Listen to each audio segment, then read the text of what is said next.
Welcome to Voices, a podcast from the Institute for Human Rights and Business. Here, we're seeking to elevate the range of perspectives on the role of business in the world and in people's everyday lives.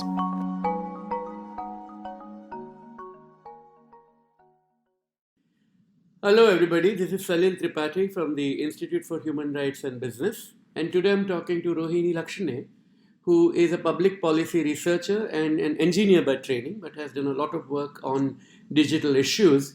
She's also involved with the Bachao project, and she has co-authored a report on the impact of network shutdowns on women and girls in the Indian state of Manipur. And the institute itself, we have done some work in the past on network shutdowns in Pakistan. And increasingly, network shutdowns are becoming a strategy of choice for some governments. So first of all, thank you for joining us, Rohini. Thank you. Thank you for having me over. Yeah, can you tell me about the report on internet shutdowns in Manipur? Tell us why the government may have chosen to do it and why was Manipur so critical? Of course, this is about a year-old report, but the issue resonates beyond that. Yes, we did the preliminary study in late 2017. We specifically studied the impact of intentional internet shutdowns and unreliable mobile connectivity on women in Manipur. Why the government may have done it, we've cited leaked copies of documents issued by the district administration in the report. And the premise of those government orders was that the internet, especially social networking websites and instant messaging apps, were being used to spread rumors that could potentially aggravate an existing situation of violence or public unrest. So we have documented 3 different shutdowns. 2 more shutdowns happened after the report was released. How long were these shutdowns? One in December 2016 was about 15 days. The second was about a week long, and the third we could not verify. And these are widespread, right? They're throughout the state and not only in specific areas. No, they were not statewide shutdowns. They were in specific districts. Right. And why is Manipur crucial? I mean, in critical, could you tell us about the insurgency and threats? What were the reasons that prompted the government to do it? So each of these shutdowns had immediate triggers. Like one of the shutdowns was called after what is called the economic blockade of December 2016. A group had called for a complete block on the movement of goods and trucks on 2 arterial highways leading to Imphal. The people of Imphal had announced a counter blockade restricting the movement of goods outside Imphal, because of which prices of fuel, food and essential commodities skyrocketed and major incidents of violence and arson happened. After which the district administration of Imphal West and Imphal East districts shuttered the internet for nearly 2 weeks, claiming that the spread of photos and misinformation about this situation was worsening it further. The other recorded shutdown was in 2017 following protests by different groups who were either in support or against the introduction of what is called the ILP system, Inner Line Permit System. It's sort of travel permit system for people to travel to specific regions within the state of India. And these protests also took a violent turn, and on the same premises that misinformation or rumors were being spread either intentionally or otherwise, which was making this situation worse, with district administration of Chorachandpur called for an internet shutdown of about a week. The third incident is based on one single respondent, because she was the only respondent we found from this particular remote district. She said that the internet was throttled. The description that she gave matches that of throttling, in which she says that the internet had become so slow on the day of polling and on the day of counting of votes in 2017 that the internet was practically unusable. So this sounds like an incident of throttling, but we have not been able to independently verify this. Now, given what is happening today in Kashmir, now, which is now more than 3 months in complete internet blackout, is Manipur, can one see it as a lab from which these ideas were exported to Kashmir? How bad a situation is it in Kashmir and elsewhere in India, where also internet blackouts have been tried time and again.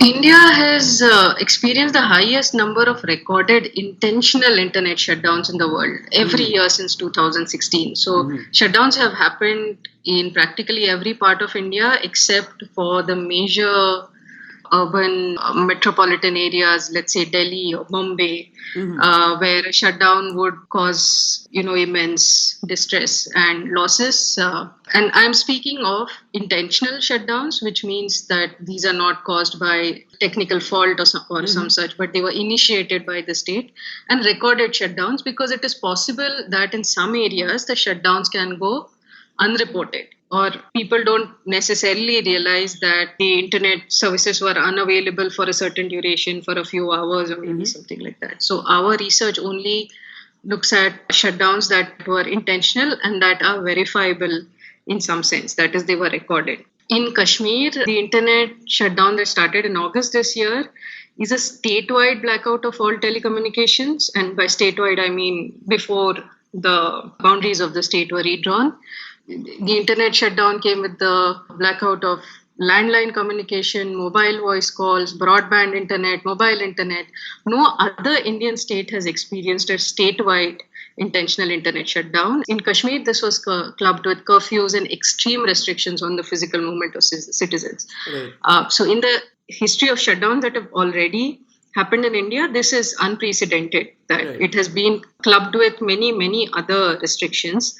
This was also a preventive shutdown. Now, by preventive, I mean that a shutdown that is called after a documented adverse incident, like the ones I described in the case of Manipur, where there was violence or rioting or arson happening, after which the district administration declared shutdown orders. Though that is not to say that there is any evidence to show that state-initiated internet shutdowns would thwart violent protests. Public statements that were given by the Jammu and Kashmir governor and other government sources indicate that the Kashmir shutdown was done to prevent loss. But as I said, there's no such evidence. But there is evidence that not having access to healthcare, medicines, emergency services, not being able to reach hospital in time, not being able to access one's own money because banks are shut and ATMs are out of cash and credit card swiping machines don't work because there's no internet connection. All of these have caused the loss of lives. So what you're talking about are the wider range of human rights impacts than what we typically understand internet shutdown to be about, which is, to prevent the dissemination of rumors and hate speech, or preventing the expression of free speech. So tell me more about these human rights impacts, because in your report you talk about how the women entrepreneurs felt undermined, they felt a lot of loss of status. If you can go into some of the impacts that are genderized. One of the reasons we decided to do this research study was that it was at the intersection of gender, indigeneity, ethnicity, given that the people in Manipur belong to an ethnic minority in India and most of them belong to indigenous groups. It came at the intersection of these things and prolonged armed conflict. What we observed was, due to the lack of conventional infrastructure, such as roads or universities, lack of easy access, affordable access to conventional infrastructure, people had come to rely more on the internet. For example, some people were taking online courses or were just educating themselves informally by watching some informative videos. So in that sense, shutdowns impact the right to education. Shutdowns impact all human rights in the sense that they impact the right to freedom of speech and expression and the right to access information. And these rights are necessary for us to assert all the other rights in case the other rights were infringed upon. In terms of the entrepreneurs, different parts of their business operations were dependent on the internet. Some people would take orders from their clients or transfer money online or pay their workers based on certain transactions on the internet, or place orders for raw material online. All of these business operations were affected. And it's interesting to note that the telecom industry is the only organized private sector industry in Manipur. Manipur has one of the lowest per capita incomes in the country, and the rest of the economic indicators are also not very good. So these are all formal industries or cooperatives. And their operations may not be fully formalized. So they had come to depend on the internet. I mean, there are boutique owners who place orders on WhatsApp by sending a picture to their supplier of the sort of material they wanted. So all of this went for a toss. The other human right that this affected was the freedom of peaceful assembly, online or offline public assembly. Then it also affected the freedom of movement because, to cite an incident narrated by one of our respondents, a group of teenage girls were supposed to travel out of Manipur, and they were traveling together for reasons of safety. Because of the shutdowns, there were immense difficulties for them to even buy a ticket because you cannot buy it online. You cannot contact people elsewhere who can buy it for you. You cannot physically travel to another place to buy it for you and buy it in a way that everybody gets to travel together. And the few options that were available were extremely expensive for them. Internet shutdowns affect every human right that is there. Now, turning to the role of companies. You talk about the companies involved, and one is a state-owned company, a few are Indian companies, and a couple of them are multinationals in this list that is there, which are operating in Manipur. And I think the situation repeats itself elsewhere in the country, not just in India. I mean, it would be the same in other countries too, that there would be a range of companies. What role do you see for companies that operate in remote areas or in situations like this? What do you expect them to do? How should they respond to requests from governments for internet shutdowns? Do you think they have specific responsibilities? In terms of internet shutdowns, as far as I understand, telecom companies are bound by contract to honor the request. This is part of the licensing agreement given to telecom companies. As for smaller companies such as local internet service providers, again, to the best of my knowledge, they have to comply within a certain duration of about 36 hours or so. And even if they had to ask for queries or clarifications or to these orders of sorts, because some of the orders are vague or ambiguous or they are difficult to implement technically, given the phrasing, they have to first follow the order and then ask for clarifications due to restrictions like time limit given to implement them.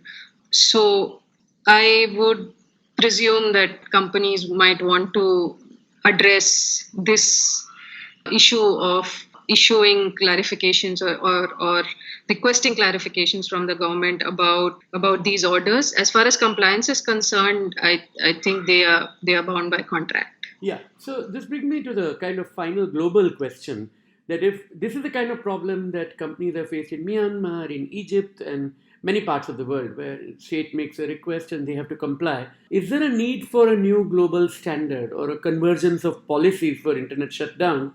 Because people like David Kay, who is the special rapporteur for freedom of expression, have been saying, that these are wrong because they infringe on human rights. And given the wide views to which it has been put and given the scale of it in India, what are the 2 or 3 things you would want companies to do to safeguard rights? I appreciate that the law itself is very strong and clear, but how would you want to change the law? What would you want to see, given that the state has a legitimate obligation also in protecting the rights of people who might otherwise be victims of hate speech on internet? As I said, there is no evidence that internet shutdowns would have been effective in curbing violent protests or violent activities. There was a statistical study done by Jan Rizak at the Stanford University's Global Digital Policy Incubator. He studied intentional internet shutdowns that were implemented in different parts in India in 2016 following different incidents of violent and non-violent protests. And I quote, each consecutive day of shutdown produces a surge of riots greater than what we usually see with each consecutive day of protest. Meanwhile, the chances of shutdowns succeeding against non-violent protests are not statistically different from random chance. The study is titled of Blackouts and Buns.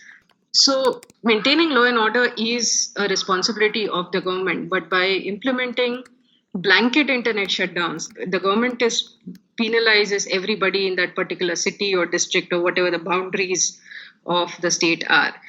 And while in Manipur, in Kashmir, the shutdowns have happened either to prevent further unrest and violence or in the name of public safety or public order or national security. There have been incidents where preventive shutdowns happened for reasons such as preventing cheating in public examinations. This happened in Rajasthan on two different occasions in 2018, where one of the sets of examinations was for the recruitment of police constables. Now, these sort of shutdowns are definitely avoidable, and mostly the shutdown orders are issued by local administration. So we need to drive home the point among people and among administration that the internet is a public good and it is universally recognized as a fundamental human right, and access to the internet just cannot be cut off at the drop of a hat. So, in terms of global policies regarding internet shutdowns, I believe internet companies, telecom companies also suffer when internet shutdowns happen, because if people don't use the internet, I presume they would be losing revenues. And the other concerns are they are anyway concerns that would exist even if the internet did not exist. Right, of course, yeah. Thank you. I mean, you pointed a very vivid and rather grim picture that it's not an easy task, and the balancing of rights is indeed the state's obligation, but it has clearly overreached in the context of internet shutdowns. Thank you very much for the time and all the best with your work. Thank you. Thank you, Salil.